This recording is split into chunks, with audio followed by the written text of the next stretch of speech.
Experts tell us that to be prepared for emergencies in Hawaii, really prepared, we need to be 2 weeks ready. But what does that mean? Many communities elsewhere recommend that residents stockpile 3 days of emergency supplies in case of a disaster. Some others recommend a week.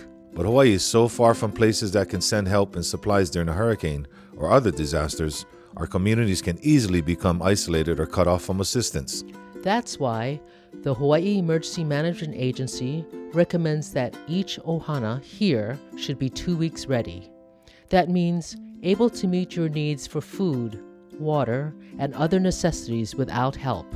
That's not easy. Every household is different. They have different needs, different homes, and different budgets. But every home can be better prepared. In these videos, we'll talk about what it means to be 2 weeks ready, what it looks like, how to achieve it, and how to make sure it works for you. Hawaii is safer when we're 2 weeks ready. Let's find out how.